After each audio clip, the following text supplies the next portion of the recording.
Hi all, this is Simona Rich, and in this audio I will share with you how to be in a good state of mind all the time. As I told in my previous video, the best cure for unhappiness is doing something to help others and creating value in some form. But even if you do this, you may still experience periods of sadness. That's because it's a universal law that the up will always be followed by a down.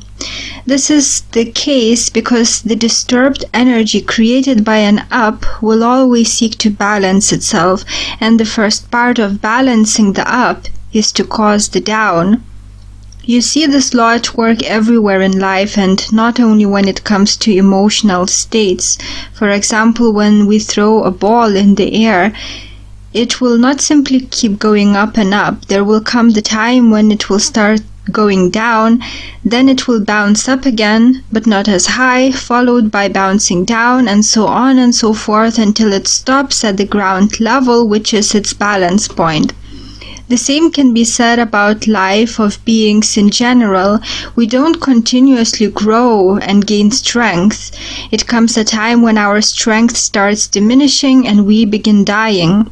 So when it comes to our emotions, we too cannot escape from this unchangeable law of balance and harmony, and therefore when our moods are unusually high, be sure that an emotional low is going to replace it sooner or later. But the good news is that it's possible to largely escape the low mood. Some successful and happy people do this naturally without being consciously aware of the technique involved, and those who are unhappy will do well in understanding how this technique works so that they are no longer victims of their low moods. So here's the way to greatly decrease the impact of low moods.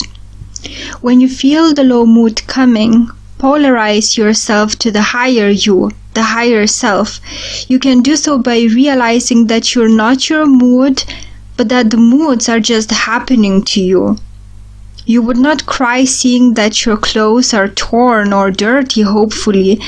You know that those are just external things that can be replaced. So if you don't get hysterical over something that happens to your clothes, you should see your moods in the very same way, because that too is external, though it's closer to you than your clothes. Your mood is something that happens to your body, and you don't have to be affected by those cerebral, chemical, and hormonal changes. Whenever you feel your moods going down, polarize yourself to the higher you and just watch the mood playing out and eventually disappearing. You probably don't cry when the wind comes and when it goes, so the same attitude should be adopted towards your low mood.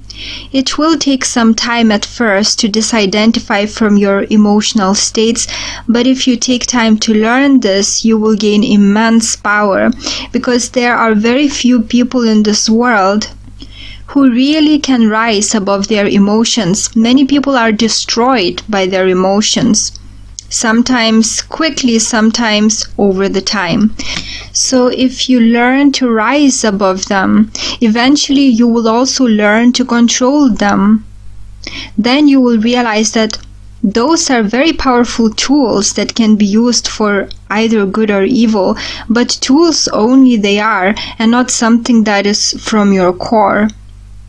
This body is an organic machine. If you are ruled by it, that's very unfortunate.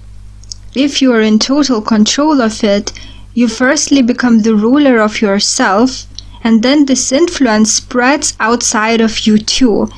It would be unbelievable to see a person who allows the horse that he owns to control him, yet we take it for granted that people are slaves to their body machines. Those who stop being slaves become rulers, firstly of themselves and then of others. The most successful people are those who have their bodies totally under control. So rising above your moods is just the first step, which naturally will lead you to getting in complete control of your body. When you control your body fully, you realize the power of your higher self, and you become the ruler of your world and the influencer of others. Then you enter a different field of existence, a higher plane from which you operate, a plane in which you plant ideas and shape concepts and views. You stop being a marionette and become the one who influences. So learning to rise above your moods not only grants you less pain in life, but eventually you gain more and more control over your life, and eventually you are able to influence the environment around you, hopefully for the good.